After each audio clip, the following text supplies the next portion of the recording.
Baik, saya mulai dulu. Assalamualaikum warahmatullahi wabarakatuh. Waalaikumsalam warahmatullahi wabarakatuh.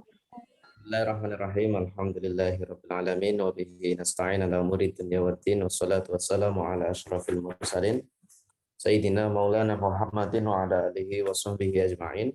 Allahumma faqihna fid din wa 'allimna ta'wil manfaat. Oke, pada pagi hari ini kita melanjutkan kelas kita, kelas kaidah tafsir.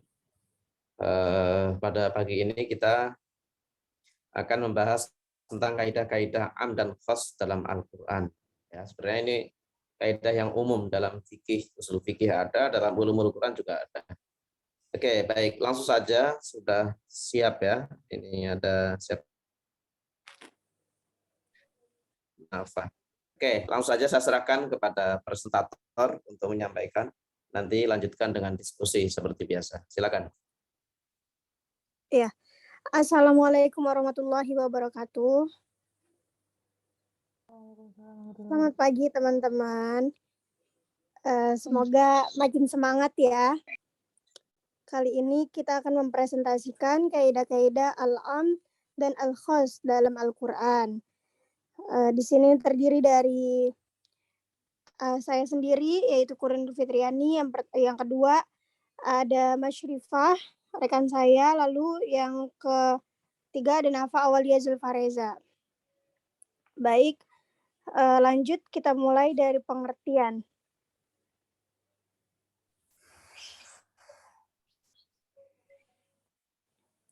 Di sini ada pengertian al-am.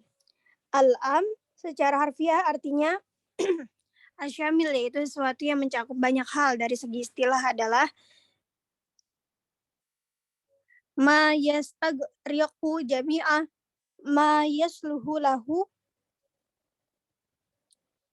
bihasabi wada'in wahidin dafa'atan bila hasrin, yaitu sesuatu yang mencakup semua yang layak baginya berdasarkan satu kriteria secara sekaligus tanpa hinggaan. Lalu di sini ada kaidah-kaidah tentang al-am. Kaidah 132, kata-kata ada yang ma'rifah dan ada juga yang nakiroh. Setiap kata ma'rifah yang memiliki anggota-anggota maknanya umum, dan setiap nakiroh dalam paparan kalimat negatif, larangan, syarat, pertanyaan, atau penyebutan kalimat maknanya umum, baik ia kata benda maupun kata kerja.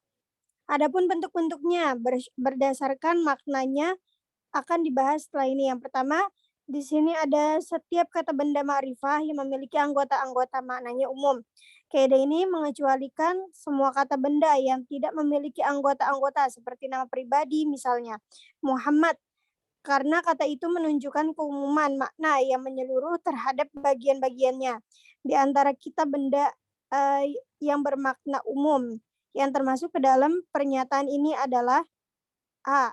Kata penghubung. Isim mausul itu mengandung makna umum, baik itu berbentuk tunggal, dual, ataupun jamak. Isim-isim mausul atau anggota-anggota lainnya yaitu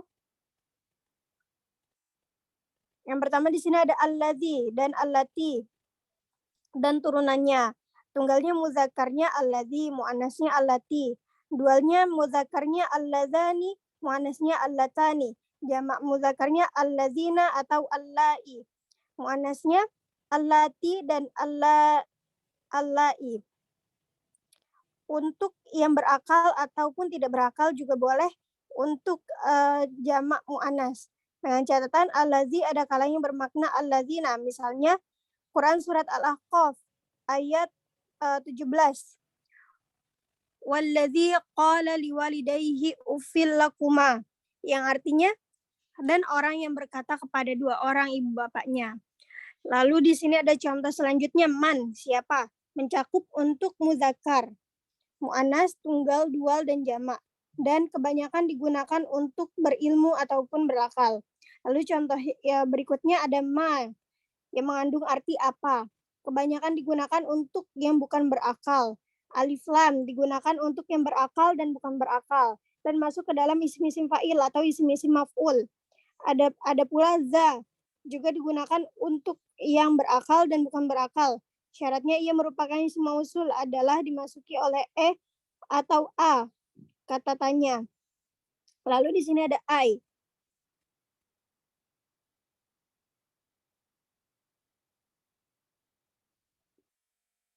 Jamak secara mutlak baik ditakrif dengan alif lam maupun dengan idhofah dengan syarat tidak untuk sesuatu tertentu. Maksud pernyataan jamak secara mutlak atau al-jam'i mutlakon adalah semua jamak baik muzakkar maupun muannas, baik muzakkar salim maupun muannas salim, atau baik jamak gillah atau jamak kasroh atau jamak atau isim jamak. Contoh yang ditakrifkan dengan alif lam di sini ada Quran surat Al-Ahzab ayat 35 yang berbunyi innal muslimina wal muslimati. Artinya sungguh laki-laki dan perempuan yang muslim. Mereka yang Allah sediakan pahala yang besar adalah semua mereka yang menjadi pelaku perbuatan-perbuatan itu. Yang ketiga, mufrad bila merupakan isim jenis. Maka kebanyakan dimaksudkan pemakaiannya untuk jamak. Baik mufrad itu nakiroh maupun ma'rifah dengan alif lam atau idhofah. Dengan syarat mufrad itu tidak untuk tertentu. Contoh kondisi pertama, Al-Quran surat Al-Qamar ayat 54 yang berbunyi innal muttaqina fi jannati wa nahar. Artinya sesungguhnya orang-orang yang bertakwa itu di dalam taman-taman dan sungai-sungai. Yang diperkuat pernyataan dalam Quran surat Muhammad ayat 15. Fiha anharum mimma'in ghairi asin. Yang artinya di dalamnya ada sungai-sungai dari air yang tiada berubah rasa dan baunya. Selanjutnya di sini ada setiap nakiroh dalam paparan kalimat negatif, larangan, syarat, pertanyaan, dan penyebutan nikmat maknanya umum, baik ia kata benda maupun kata kerja.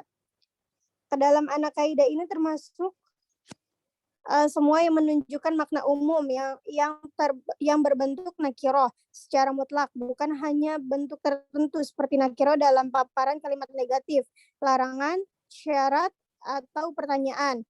Tetapi juga boleh meliputi seluruh bentuk yang termasuk ke dalamnya seperti isim isyarat dan istifham dan sebagainya. Di sini ada contoh isim-isim istifham yaitu man, siapakah, meliputi mudzakkar dan muannas. Ma, apakah, aina, di manakah, lalu allai, dari manakah, ai, yang manakah, mata, bilakah, ayana, kapankah terjadi, dan kaifa, bagaimanakah. Lalu di sini ada contoh isim-isim syarat, meliputi isim zaman, isim makan, dan kata benda samar, atau isim mubham, khusus untuk yang berakal, dan kata benda khusus untuk tidak berakal. Berdasarkan hal itu, maka setiap kata benda yang berfungsi sebagai syarat, maka maksudnya umum. Demikianlah semua kata benda yang berfungsi sebagai artikel-artikel atau adawat syarat merupakan bentuk-bentuk umum yang sangat kuat.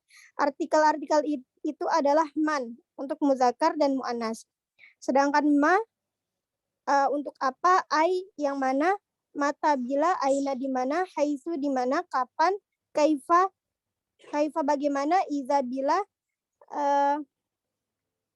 anni dari mana, dan mahuma betapapun atau bagaimanapun.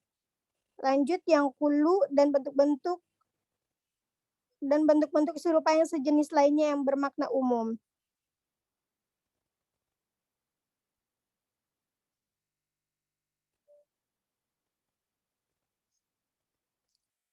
Lalu di sini ada yang D. Nakiro bila terletak dalam paparan kalimat negatif, larangan, syarat, atau pertanyaan, nakiro itu menunjukkan umum. Kalimat negatif adalah pemberitahuan tentang tidak terjadinya pekerjaan dari pelaku pekerjaan pada masa yang akan datang. Hal itu bertolak belakang dengan mudhari atau masa sekarang. Kalimat larangan adalah perintah untuk tidak mengerjakan pekerjaan. Kalimat syarat adalah menggantungkan terjadinya isi kalimat dengan isi kalimat lain. Kalimat pertanyaan yaitu permintaan untuk diberitahu. Keumuman dalam kalimat-kalimat di atas itu didasarkan pada bentuk katanya atau lafzi. Tetapi kata benda nakiroh dalam konteks kalimat negatif atau kalimat larangan, keumumannya merupakan makna dasarnya atau wadu'i. Artinya kata itu sudah diperuntukkan untuk menegaskan semua unsur yang berkenaan. Lalu yang nakiro dalam paparan kalimat positif tidak menunjukkan umum, kecuali bila dikaitkan dengan kata atau benda. Dalam paparan kalimat penyebutan nikmat atau al-imtinan. Pada dasarnya, nakiroh dalam paparan kalimat positif tidak bermakna umum, kecuali dalam dua keadaan yang disebutkan dalam kaidah ini. Namun, ada nakiroh dalam paparan kalimat positif bermakna umum karena petunjuk konteks kalimatnya, seperti firman Allah, Quran Surat At-Takwir ayat 14, yang berbunyi, alimat nafsum ma ahdarat. Nah, artinya maka tiap-tiap jiwa akan mengetahui apa yang telah dikerjakannya. Lalu lanjut yang selanjutnya F, kata kerja dalam paparan kalimat negatif yang semakna dengan menunjukkan makna umum. Dasar bahwa kata kerja dalam kondisi yang dibicarakan ini menunjukkan makna umum adalah bahwa kata kerja buatan atau sinai, yaitu yang diberi nama gramatikal, fi'il amr, fi'il madhi, atau fi'il mudhari. Menurut pandangan ahli-ahli tata bahasa dan sebagian ahli sastra mengandung masdar dan waktu. Yang lain menyatakan mengandung masdar, waktu, dan pembangsaan atau nisbah. Oke, lanjut. Contoh kata kerja dalam paparan kalimat larangan atau an-nahi, Quran Surat Al-Baqarah yang berbunyi, ayat 195 yang berbunyi, wala taqtulu bi'aidikum ila tahlukati. Dan janganlah kalian menjatuhkan diri sendiri ke dalam kebinasaan. Larangan kejauhan diri ke dalam binasaan dengan tangan sendiri itu meliputi setiap perbuatan merugikan apapun. Yang G, menegaskan kesamaan menunjukkan umum. Kaidah ini merupakan bagian kaidah sebelumnya. Karena nedan yang semakna dengannya mengandung masdar negatif, kerja negatifnya. Perlu diketahui bahwa penegasannya kesamaan dalam kitab Allah atau Al-Quran terjadi di antara dua kata kerja, dua fa'il atau dua pihak. Contohnya, penegasan kesamaan antara kedua kata kerja, yaitu Quran Surat At-Taubah ayat 19. Aja'altum siqayatal haji wa imaratal masjidil harami kaman amana billahi wal yaumil akhir. Yang artinya, apakah orang-orang yang memberi minuman, orang-orang yang mengerjakan haji dan mengurus Masjidil Haram, kamu samakan dengan orang-orang yang beriman kepada Allah dan hari kemudian. Kata kerja yang menegasikan kesamaan adalah antara siqayah dan imarah dengan iman dan seterusnya. Mereka yang melakukannya, siqayah dan imarah dan iman tidak sama. Lanjut, di sini ada kaidah 133 akan dibacakan oleh Nafa Aulia.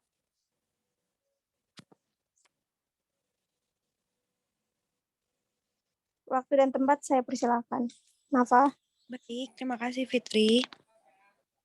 Baik, selanjutnya yaitu kaidah 133, yaitu hukum-hukum yang diungkapkan dengan kata-kata mudzakkar tanpa diikuti kata-kata muannats. Hukumnya mencakup laki-laki dan perempuan.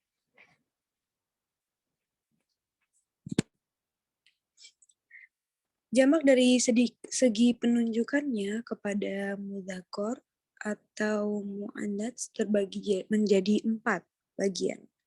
Jadi yang pertama itu ada jamak yang khusus diperuntukkan bagi salah satu keduanya, misalnya kata rohato dan rojala. Untuk mudzakkar dan nisa'a untuk muannats. Salah satunya tidak dapat masuk ke dalam yang satu lagi kecuali terdapat alasan. Yang kedua, jama yang berlaku untuk keduanya dari hukum dasarnya, sedangkan tanda bahwa ia mudzakkar atau muannats tidak ada, seperti An-Nisa, An-Nas sama apa ya dibacanya bentar. Sebentar. Al-Nas. Lalu yang ketiga,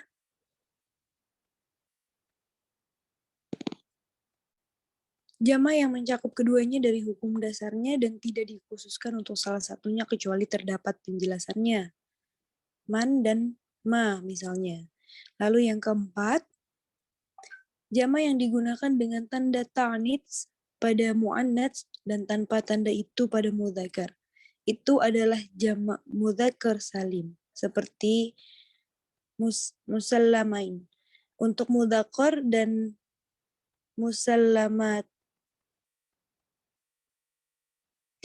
untuk muannats, juga seperti fa'alana dan fa'alu. Yang dituju oleh kaidah ini adalah bentuk yang terakhir itu. Contohnya dalam surat An-Nisa ayat 11, Bismillahirrahmanirrahim. فَإِنْ كَانَ لَهُ إِخْوَةٌ فَلِأُمِّهِ السُّدُسُ. Yang artinya, jika ia mempunyai beberapa saudara, maka ibunya mendapat 1/6. Kata ikhwatun itu makna asalnya mudzakkar, yaitu saudara-saudara laki-laki, dan tidak diiringi kata lain berupa jamak perempuan. Kata itu berdasarkan kaidah ini meliputi laki-laki dan perempuan. Kalau ia diiringi kata akhwat, saudara-saudara perempuan, barulah kata itu hanya meliputi laki-laki. Jadi saudara laki-laki aja. Lalu selanjutnya di sini ada kaidah yang ke-134, yaitu tuntutan kepada salah seorang dari umat berlaku umum untuk yang lainnya kecuali terdapat dalil yang mengkhususkannya. Kaidah ini penting sekali. Al-Syatibi mengungkapkannya dengan kata-kata semua dalil syariat dapat diperlakukan umum tanpa melihat apakah dalil itu bersifat umum atau parsial, kecuali terdapat dalil yang mengkhususkannya. Perbedaan pendapat ahli usul mengenai tuntutan kepada salah satu orang adalah apakah tuntutan itu bersifat umum yang menunjukkan hukum untuk pula, yaitu suatu perbedaan pendapat berkenaan dengan kondisi atau hal, bukan perbedaan pendapat substansial. Tuntutan terhadap satu orang bagi mazhab Hanbali bersifat umum, dan menurut lainnya seperti mazhab Syafi'i, Maliki, dan lainnya tidak bersifat umum, karena satu kata itu tidak mencakup makna lain berdasarkan hukum dasarnya. Lalu selanjutnya di sini ada kaidah yang ke-135, yaitu al-mafhum dengan kedua macamnya mengandung makna umum. Al-mafhum adalah apa yang ditunjuk oleh kata, tidak pada sasaran ucapannya atau mahalnya. Mafhum itu terbagi dalam dua macam, yaitu al-mafhum al-muwafaqah dan al-mafhum al-mukallafah. Al-mafhum al-mufawwaqah itu yang pertama al-mafhum al-muwafaqah yang qat'i, di mana mendahulukan hukum yang tersirat lebih baik daripada hukum diungkapkan atau tersurat. Yang kedua al-mafhum al-mufawwaqah yang zonni atau dugaan, di mana mendahulukannya juga dipandang lebih baik. Yang ketiga al-mafhum al-mufawwaqah yang sama kedudukannya atau dengan hukum yang tersurat, tetapi mendahulukannya qat'i atau pasti. Yang keempat, al-mafhum al-mufawwaqah yang sama kedudukannya tetapi mendahulukan zanni, al-mafhum al-mufawwaqah. Selanjutnya di sini ada kaidah yang ke-136, yaitu bila Allah menggantungkan hukum atas dasar i'alat, Maka hukum itu ada bila mana yang alat itu ada. Keumuman di sini tidak ditunjukkan oleh bahasa maupun kebiasaan, urf. Hukum tergantung i'lat. Bila ada i'lat, berarti ada hukum. Nah, di sini ada contoh surat Al-Maidah ayat 38 yang berbunyi, "Wassariqu wassariqatu waqta'u aydiyahuma jazaa'an bima kasabana nakalam minallah. Wallahu azizun hakim." Yang artinya, laki-laki yang pencuri dan perempuan yang pencuri, potonglah tangan keduanya. Hukum dalam ayat di atas disusun atas dasar i'lat. Itu artinya bila terdapat pencurian, terdapat pula hukum itu potong tangan. Lanjut selanjutnya kaidah yang ke-137, yaitu tuntutan-tuntutan yang bersifat umum dalam Al-Quran mencakup Nabi SAW. Dan tuntutan-tuntutan yang ditunjukkan kepada Nabi Shallallahu Alaihi Wasallam mencakup umat kecuali terdapat dari lain. Yaitu yang pertama, tuntutan dalam Al-Quran terbagi menjadi dua, yaitu ditujukan untuk umat dan ditujukan kepada Nabi. Tuntutan untuk umat tentunya berlaku juga bagi Nabi Shallallahu Alaihi Wasallam karena beliau termasuk ke dalam mereka. Contohnya dalam surat Al-Imran ayat 200 yang berbunyi, "Ya ayyuhalladzina amanu isbiru wasabiru warabitu wattaqullaha la'allakum tuflihun." Yang artinya, hai orang-orang yang beriman, bersabarlah kamu dan kuatkanlah kesabaranmu. Dan tetaplah bersiap siaga dan bertakwalah kepada Allah supaya kamu beruntung. Lalu selanjutnya tuntutan kepada Nabi terbagi menjadi tiga. Yang pertama yaitu berlaku khusus untuk beliau saja. Contohnya dalam surat Al-Maidah ayat 67 yang berbunyi, Ya ayyuhar rasulu baligh ma unzila ilaika min rabbik wa illam taf'al fama ballaghta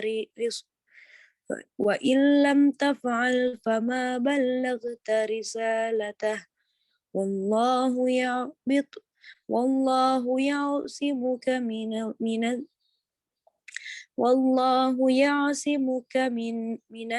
nas innallaha la yahdil qaumal kafirin. Yang artinya, wahai Rasul, sampaikanlah apa yang diturunkan kepadamu dari Tuhanmu. Dan jika tidak kamu kerjakan, berarti kamu tidak menyampaikan risalahnya.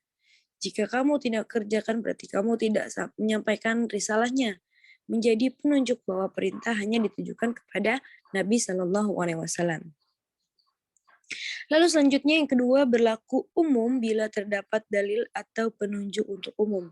Contohnya dalam surat At-Talaq ayat 1 yang berbunyi, Ya ayyuhan nabiyyu idza talaqtumun nisaa fatalliquhunna liiddatihinna wa ahsul iddah. Yang artinya, wahai Nabi, apabila engkau menceraikan istri-istrimu, malah hendaklah kalian ceraikan mereka pada waktu mereka dapat iddahnya. Dan hitunglah waktu iddah itu. Lalu yang ketiga, dibawa kepada umum bila tidak terdapat dalil atau petunjuk. Yaitu contohnya dalam surat Az-Zumar ayat 65 yang berbunyi, وَلَقَدْ أُوحِيَ إِلَيْكَ وَإِلَى الَّذِينَ مِنْ قَبْلِكَ لَئِنْ أَشْرَكْتَ لَيَحْبَطَنَّ عَمَلُكَ وَلَتَكُونَنَّ مِنَ الْخَاسِرِينَ. Yang artinya, dan jika kamu mempersekutukan Tuhan, niscaya akan hapuslah amalmu. Selanjutnya akan dijelaskan oleh Mas Syarifah. Mas Syarifah, kepadanya dipersilakan. Baik, terima kasih Nafa. Selanjutnya kaidah 138, al-am bila diiringi pengaitan dengan al-istitsna, sifat atau hukum, dan hal itu hanya mencakup sebagian yang dikenal oleh am itu. Maka apakah maksud al-am itu sebagian itu atau bukan? Kaidah itu dapat diungkapkan dengan kalimat lain bila ayat umum dan dan akhirnya khusus, apakah masing-masing dibawa kepada apa adanya. Artinya, awal tidak ditakhis dengan akhir, atau dengan ungkapan lain yang lebih singkat diiringi dengan sesuatu mengkhususkan pada sebagiannya, apakah mengakibatkan pengkhususannya. Bila perintah pada awal umum kemudian di akhirnya berubah menjadi khusus, misalnya perintah itu hanya berbicara mengenai sebagiannya, maka yang lebih kuat rajih adalah yang awal dibiarkan tetap pada kerumunannya dan yang akhir dijadikan sebagai penjelasan sebagai hukum yang awal. Kaidah 139, bila awal kalimat khusus dan akhir kalimat umum, maka kekhususan awalnya itu tidak menghalangi keumuman. Kaidah ini kebalikan kaidah yang lalu, misalnya pada surah Al-Maidah 38, Bismillahirrahmanirrahim, wasariqu wasariqatu faqta'u aydiyahuma jazaa'an bima kasaba nakalam minallah wallahu azizun hakim. Laki-laki yang mencuri dan perempuan yang mencuri, potonglah tangan keduanya. Kemudian diikuti ayat selanjutnya, ayat 39. فَمَنْ تَابَ مِنْ بَعْدِ ظُلْمِهِ وَأَصْلَحَ فَإِنَّ اللَّهَ يَتُوبُ عَلَيْهِ إِنَّ اللَّهَ غَفُورٌ رَحِيمٌ. Maka barang siapa bertaubat di antara pencuri-pencuri itu, sudah melakukan kejahatan itu dan memperbaiki diri, maka sesungguhnya Allah menerima taubatnya. Ayat pertama berkenaan kelompok tertentu orang berdosa zolim, yaitu pencuri. Sedangkan taubat sesudah berbuat dosa serta berbuat baik berlaku umum bagi semua orang berdosa. Berdasarkan hal itu tidak boleh dipahami bahwa ayat kedua berlaku khusus karena kekhususan ayat pertama yang bertaubat itu adalah pencuri, tetapi tetap pada keumumannya.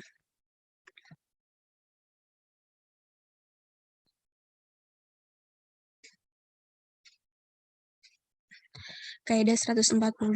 Bila kata pemarah berhimpun dengan jamak yang makrifah dengan alif lam atau idhofah atau jamak yang mengandung pembatasan seperti kata-kata bilangan, maka jamak itu wajib dibawa kepada seluruh macamnya itu. Kata pemarah misalnya min, man, yang berarti sebagian atau di antara. Misalnya di dalam surah At-Taubah ayat 133, khuz min amwalihim shadaqah, ambillah zakat dari harta mereka. Al-amwal di dalam ayat itu adalah jamak dan ia adalah ma'rifah karena berkedudukan sebagai mudhof. Bentuk seperti itu maknanya umum, maknanya adalah pungut zakat dari setiap jenis harta mereka, tidak jenis harta tertentu saja. Imam Syafi'i berkata, maksud ayat bersifat umum meliputi harta apa saja, tetapi mengandung kemungkinan juga untuk harta tertentu saja, sebab sunnah memberi petunjuk bahwa zakat hanya pada harta tertentu. Kaidah 141, berhadap-hadapannya jamak dengan jamak ada kalanya berarti berhadapan-hadapannya. Tunggal dengan tunggal. Ada kalanya berarti berhadapan-hadapannya keseluruhan dengan seluruh individu. Dan ada kalanya dua kemungkinan yang memerlukan dalil yang menguatkan salah satunya. Bila tuntutan disampaikan dengan kata yang tidak mencakup umum, maka tuntutan itu tentu tanpa ragu mengenai sebagiannya, misalnya surah Al-Imran ayat 104, wal takum minkum ummah, dan hendaklah ada di antara kamu segolongan umat.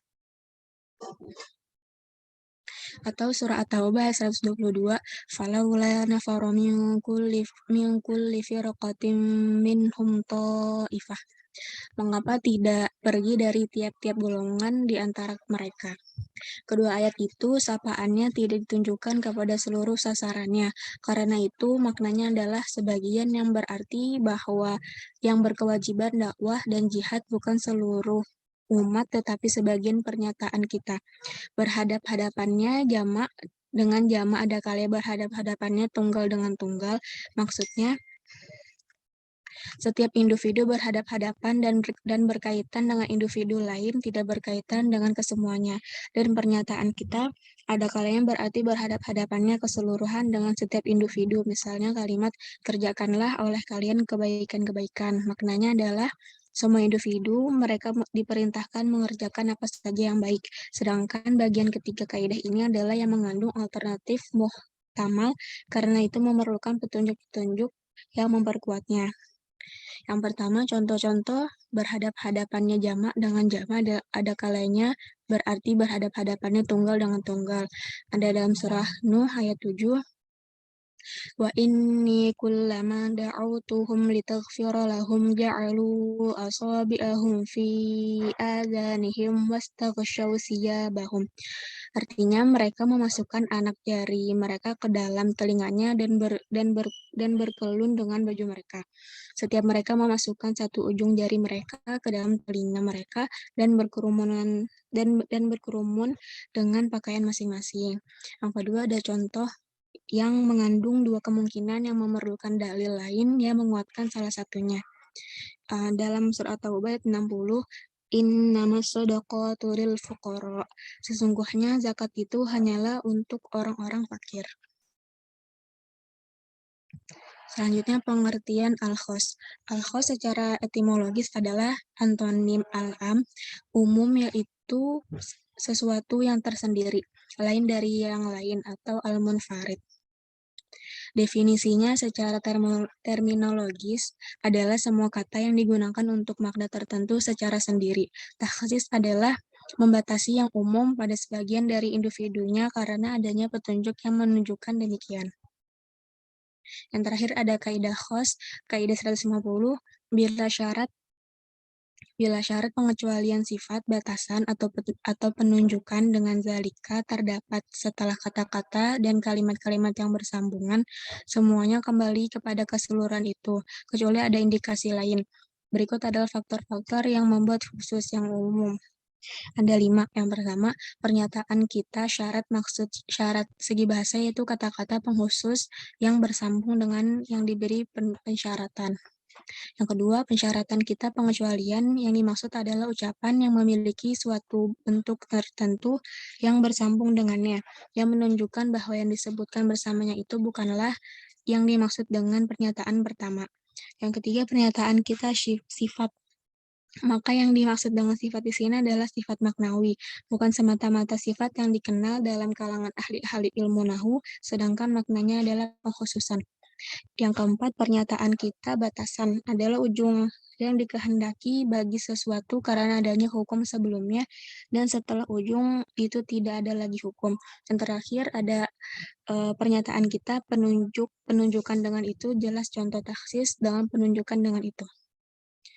Selanjutnya saya alihkan kepada moderator.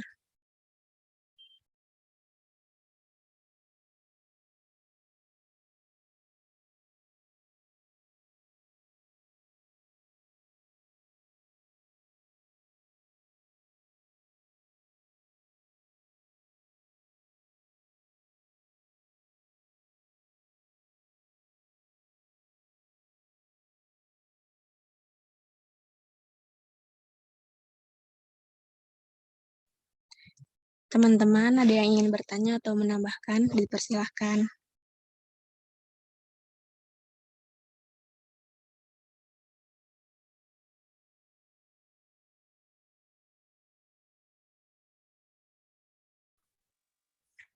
Silakan bertanya, khususnya kelompok minggu depan.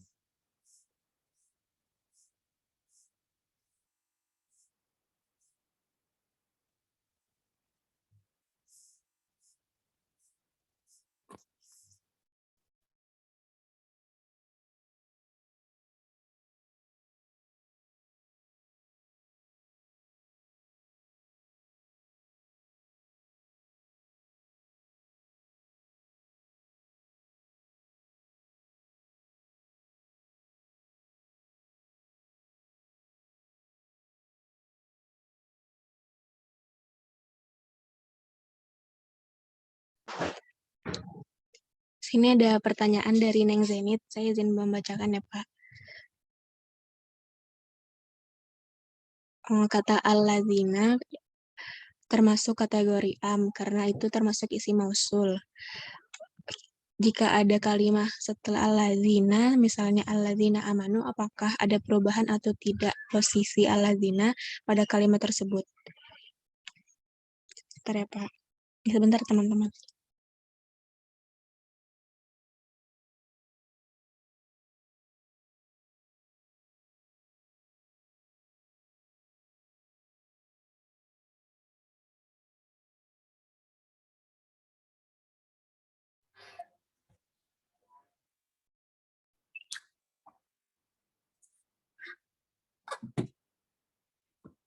Maya, tadi ada yang nanya. Itu Kak Zenit di chat, udah aku bacain. Oh, yang Allah. Kalau alladzina dia apa namanya mengandung unsur apa gitu ya? Saya coba menjawab, tapi kalau salah nanti biar diluruskan sama Bapak. Jadi kan kalau pertanyaan gini, alladzi kan termasuk kategori am. Itu isi mausul. Nah, jika ada kalimat setelah alladzi misalnya jadi alladzina amanu, apakah ada perubahan atau tidak? Nah, kalau menurut saya itu mungkin bisa jadi perubahan, jadinya masuknya tuh ke khos. Jadi dia kata yang khusus. Kan kalau alladzi kan dia bermakna orang-orang yang, sedangkan kalau alladzina amanu berarti orang-orang yang beriman gitu. Jadi mengandung makna khusus, khususnya untuk orang-orang yang beriman gitu. Tapi kalau sedikit belok, biar nanti diluruskan sama Bapak. Terus pertanyaan kedua tadi, udah dibaca belum Mas Syifah? Belum, Pip. Pertanyaan kedua, yaitu dari Muniroh. Kata ai. Kata ai itu penjelasannya apa? Nah, di situ kan ada ya di makalah, tapi di sini nggak kita taruh ya, Mas Syifah ya. Di makalah itu kata ai, penjelasannya siapa saja yang durhaka. Kan itu kan contohnya surat Maryam ayat 69, yaitu bunyinya ayyuhum asyaddu ala rahmani itiya. Yang artinya kan siapa di antara mereka yang sangat durhaka kepada Tuhan yang Maha Pemurah. Nah, penjelasannya di sini siapa saja yang terdurhaka dalam setiap golongan akan dicabut dari golongannya itu untuk dimasukkan terlebih dahulu ke dalam neraka. Gitu. Munironya ada nggak? Mun? Oh, left. Oke, baik. Itu ada di makalah sih. Tapi nggak ada di PPT. Jadi kalau misalnya ada yang kurang-kurang di PPT, mungkin bisa dibaca sama teman-teman makalahnya.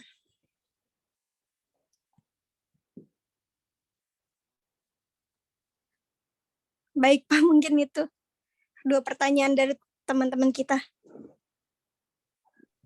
Yang lain silakan. Ada lagi?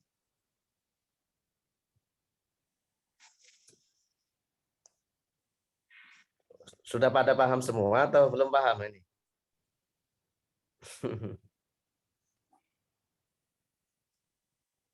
Mungkin kalau dijelasin sama Bapak secara detailnya mungkin teman-teman pada paham kali, Pak.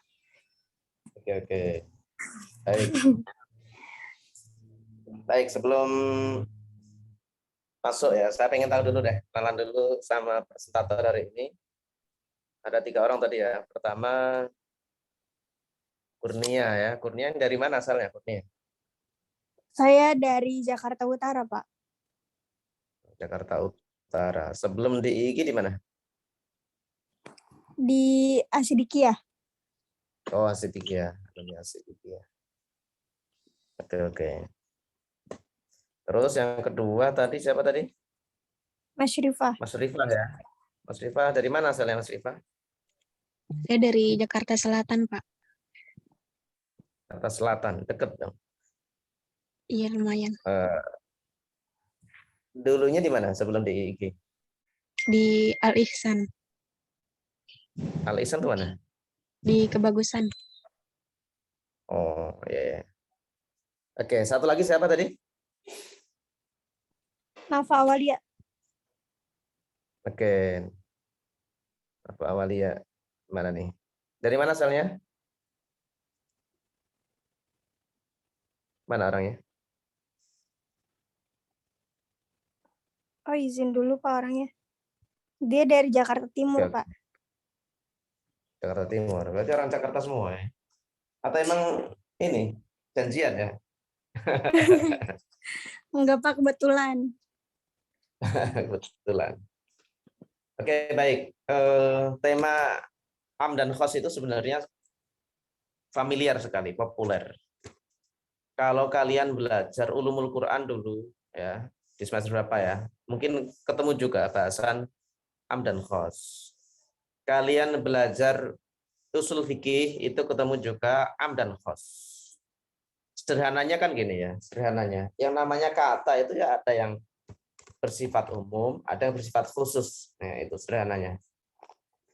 Bahkan ada yang umum, kemudian dia dikhusus, tapi dia masih bersifat umum jika dibandingkan dengan yang lain yang lebih khusus.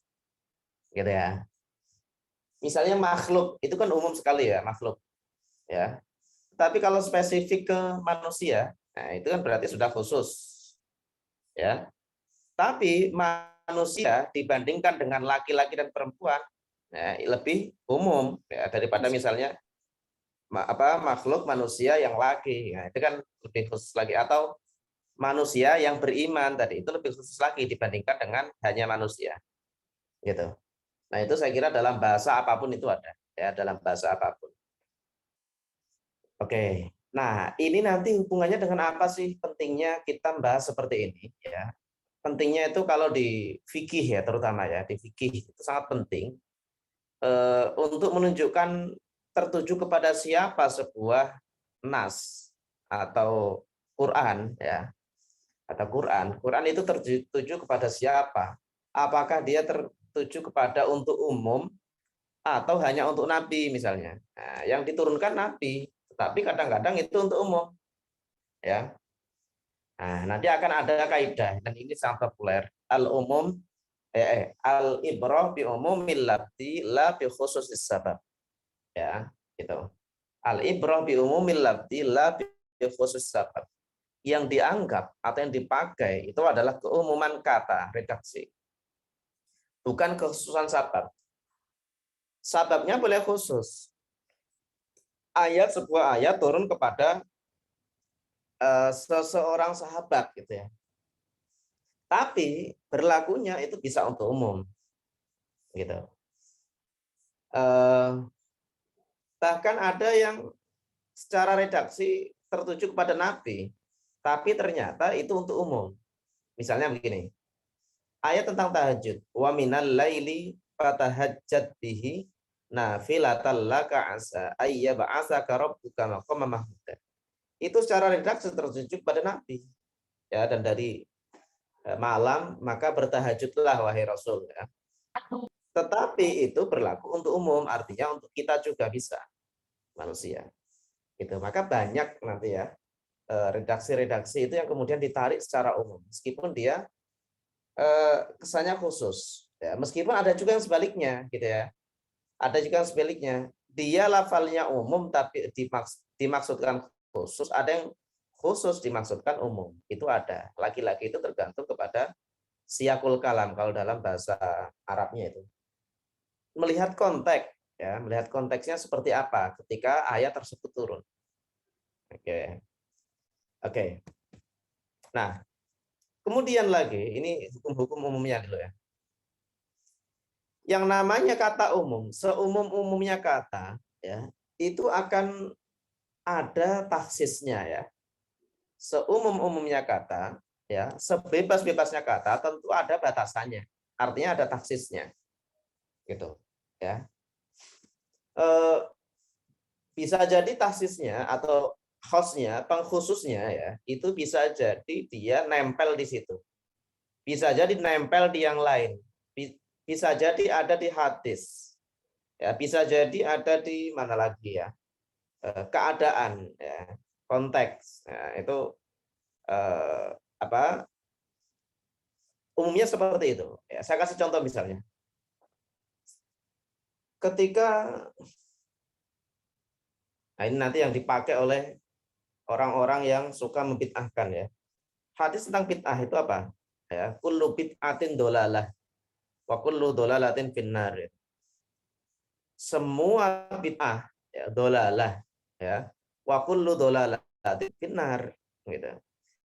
Secara redaksi itu umum. Gitu, secara redaksi itu umum, semua ya.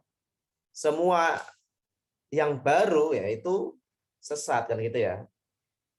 Tetapi secara praktek, secara konteks, secara keadaan tentu yang enggak, masa semua bid'ah kok dolal gitu ya. Ya lihat-lihat dulu bid'ahnya. Ya, maka kemudian di situ seolah-olah ada taksisnya. Gitu ya, dipahami secara taksis. Bahwa yang dolala itu adalah bid'ah yang sayyi'ah. Gitu. Kalau yang bid'ah enggak sayyi'ah ya enggak masalah. Bid'ah hasanah ya enggak apa-apa gitu.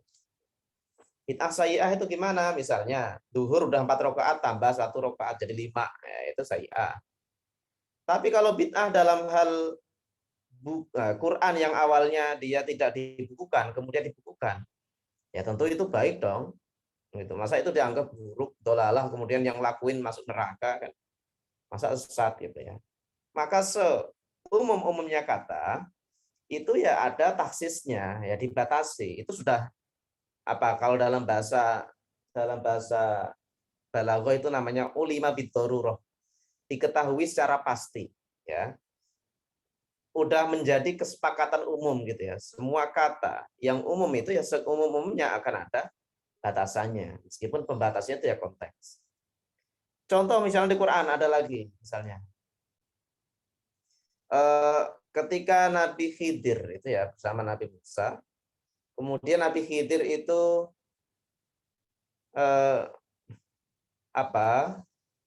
merusak perahu ya, merusak perahu. Musa janggal kan, kenapa gitu ya, sampai kemudian kok bisa-bisanya gitu ya, malah perahu yang bagus-bagus ya, yang bagus-bagus kok malah dibocorin ya, apa mau mengaramkan kita, kata Musa itu. Tapi kemudian belakangan dijawab ya, kata Nabi Khidir ya, wakana wara'ahum. Kenapa kok dibocorin? Karena di sana ketika itu wakana wara'ahum maliku ya'khudhu kulla safinatin husba.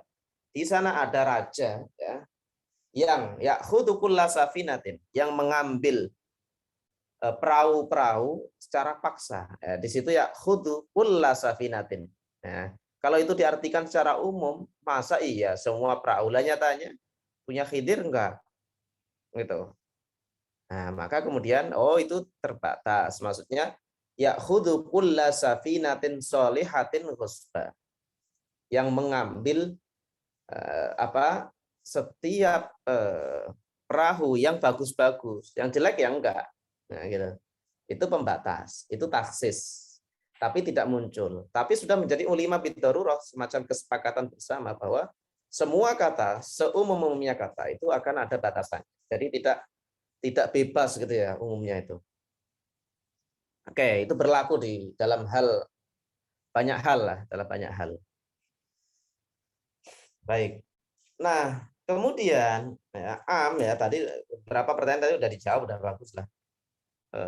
Ya ayyuhalladzina amanu. Ketika alladzina itu masih umum, tapi kemudian ketika di amanu itu menjadi khusus ya. Nah, di antara cara mengkhususkan itu ketika dia disifati ya. Di situ kan sifat ya, sifatnya beriman.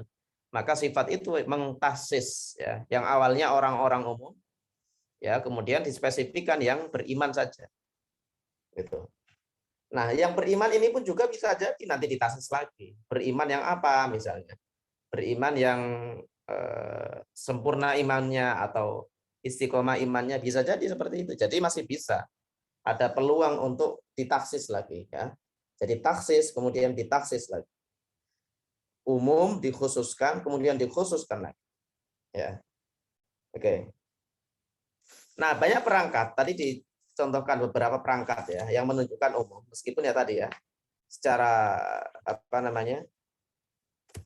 secara meskipun itu umum ya, ada saja gitu ya pembatasnya, dibatasi. Nah, misalnya kullu tadi ya, makanya kullu bid'atin itu umum. Kemudian yang ada alnya itu juga umum. Wal asr itu ya. Innal insana. Nah, di situ innal insana. Nah, di situ ada alnya. Gitu. Itu menunjukkan umum. Wal asr, demi masa atau waktu asar. Innal insana, sesungguhnya manusia. Manusia siapa? Siapapun manusia. Ya, itu mu'arraf, ta'rif, tapi ta'rif al di situ itu menunjukkan dia umum ya, sigot umum.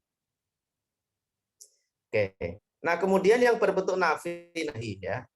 Fala rafasa wala fusuqa wala jidala. Atau misalnya kalau dalam sehari-hari kita la ilaha ya. La ilaha illallah. Tidak ada Tuhan apapun gitu ya.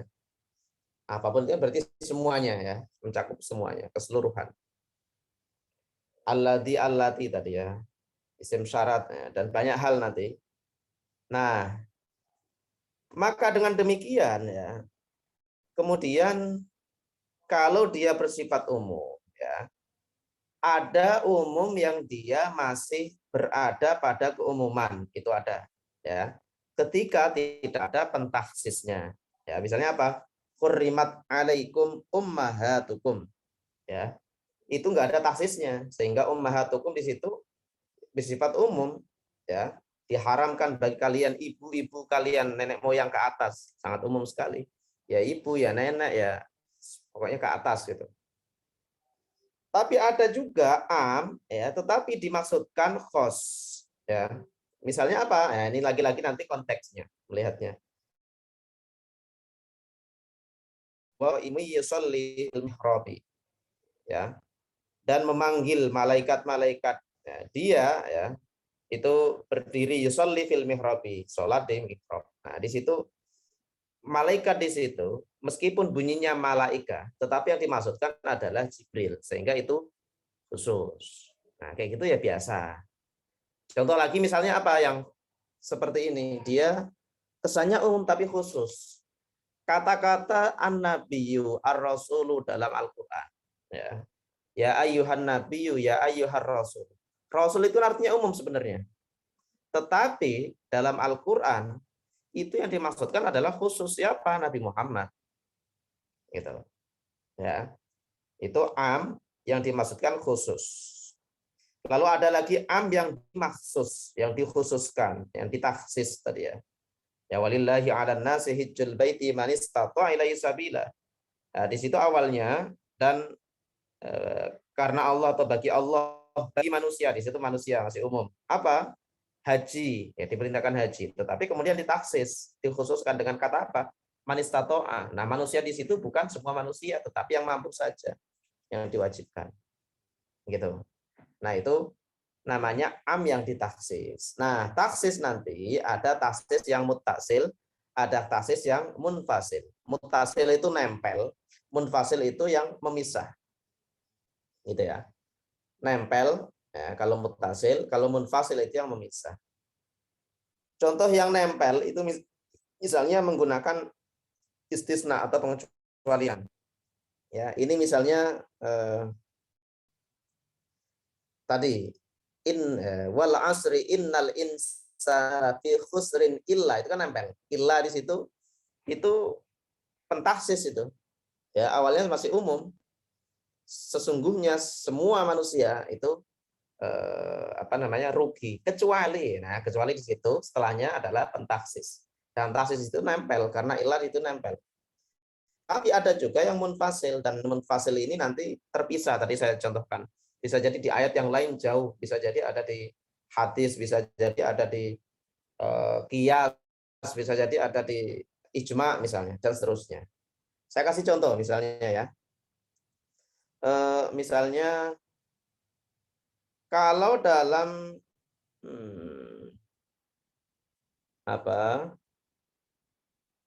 tahsis ya ini ya. Misalnya yang ditahsis ya, yang ditahsis itu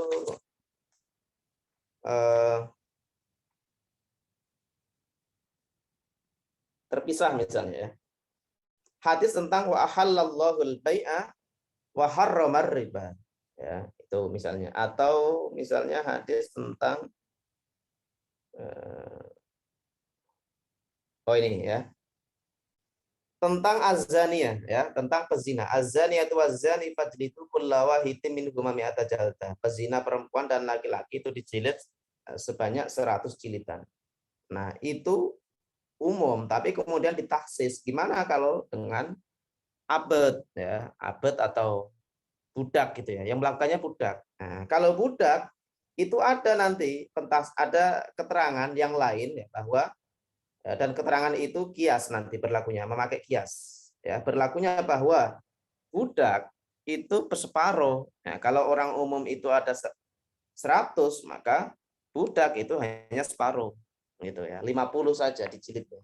Nah, itu berdasarkan kias, disamakan dengan dalam kasus lain.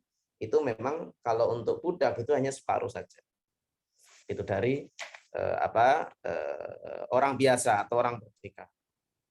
Nah, itu adalah am dan khos ya. Nah, nanti begini ya, nanti begini. Tadi yang saya sebutkan,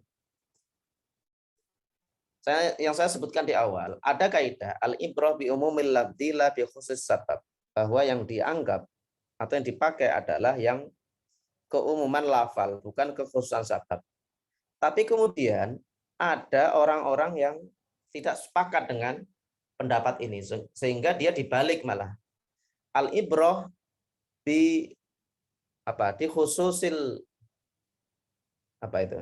di khususil sabab ya, la bi umumil lafzi. Jadi kalau yang umum yang dipakai pakai para ulama ya, itu al-ibrah bi umumil lafzi, la bi khusus sabab. Yang dianggap adalah keumuman lafal, bukan kekhususan sabab nuzulnya. Sabab nuzulnya khusus, tapi dia berlaku untuk umum. Tapi ada yang kebalikan, ya, menganggap kebalikan. Khusus sabab yang dianggap adalah kekhususan sababnya. Sababun nuzulnya khusus, ya. La bi umumil lafzi, bukan keumuman lafal. Meskipun lafalnya umum, kalau sebabnya khusus, maka ya untuk khusus, ya. Kalau penyebabnya nabi ya untuk nabi, bukan untuk umum. Lalu gimana, bisa nggak keduanya titik temunya? Bisa. Kalau yang bagi kelompok pertama, yang al-ibrah bi umumil lafzi, itu langsung menghukumi sesuatu dengan keumuman lafal. Artinya dasarnya itu Quran. Tapi kalau yang kedua, yang al-ibrah bi khusus sabab, itu menghukumi hal yang lain, ya, itu dengan cara kias, ya, dengan cara mengkiaskan kepada sabab yang ada. Misalnya begini nih, saya kasih contoh, ini perumpamaan ya, perumpamaan. Misalnya nih, salah seorang dari kalian, ya, salah seorang di antara kalian misalnya dapat terjadwal presentasi, ya, kemudian tidak membuat PPT. Ini contoh ya, sekedar contoh. Hari ini harusnya dia presentasi, tapi nggak membuat PowerPoint. Nah, lalu saya bilang gitu ya, gara-gara yang hari ini kemudian saya bilang, ya, siapapun yang nggak membuat PPT, maka tidak usah ikut kelas saya, gitu ya, tidak usah ikut kelas saya. Itu secara redaksi itu umum, karena saya bilang siapapun. Tetapi secara sebab itu khusus, karena hanya orang hari ini saja ini yang menyebabkan, ya, saya bilang seperti itu, gitu. Nah, bagi yang bilang al-ibrah bi umumil lafzi, bahwa yang dianggap itu keumuman kata, maka dengan redaksi kata yang siapapun, itu yang lain nanti akan berlaku. Pertemuan ke depan, pertemuan kemarin, pertemuan kapanpun, itu akan begitu berlakunya. Gitu, karena saya bilang siapapun. Tapi bagi yang kelompok kedua, yang al-ibrah bi khusus sabab, enggak bisa dong. Wong ini penyebabnya hanya kelompok ini kok. Jadi minggu depan ya kata-kata itu enggak berlaku. Gitu. Itu berlakunya hanya untuk hari ini. Ya. Itu kalau kelompok kedua. Tapi kelompok kedua ini bisa melakukan dengan cara kias. Kias itu analogi. Ya. Kalau minggu lalu itu saya bilang seperti itu, maka kira-kira ya dikiaskan, disamakan, dianalogikan. Misalnya minggu depan, ya kalau ada terjadi seperti itu, ya maka dihukumi dengan sama, ya nggak usah ikut kelas. Gitu. Nah itu kias. Ya, jadi masih ada titik temunya. Ya, yang menganggap keumuman lafal ya sudah langsung dari katanya. Yang menganggap kekhususan sabab, ya, maka bisa dengan menggunakan kias. Bedanya apa? Bedanya hanya kalau kias itu secara tingkatan dia lebih rendah daripada langsung dari Al-Qur'an. Gitu. Ya, kelompok pertama itu bisa lebih tinggi secara derajat karena ibaratnya langsung dari isi Al-Qur'an itu menghukumi kejadian minggu depan. Tetapi yang kedua itu menggunakan kias dulu, dianalogikan dulu. Ya, baru kemudian dihukumi, disamakan dengan sebelumnya yang terjadi. Ada yang nggak bikin nggak bikin PPT. Oke ya. Nah, itu yang ada dalam tafsir itu seperti itu. Al-ibrah bi umumil lafzi la bi khususis sabab. Ya. Itu yang umum dipakai oleh para ulama. Yang dianggap adalah keumuman kata redaksi, bukan kekhususan, tapi itu berlaku untuk umum. Karena kalau nanti dikhususkan saja ya, nanti banyak Al-Qur'an yang nggak kepakai. Gitu, karena hanya terbatas hanya pada orang-orang khusus, hanya pada sahabat, hanya pada nabi, sehingga ya, itu nggak kepake seterusnya gitu. Nah gitu ya. Baik, sampai di sini silakan kalau ada yang bertanya.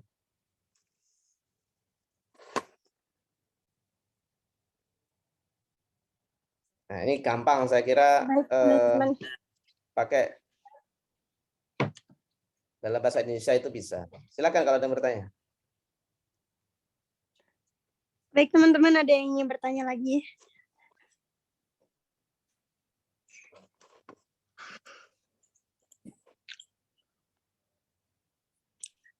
Sepertinya teman-teman udah pada ngerti.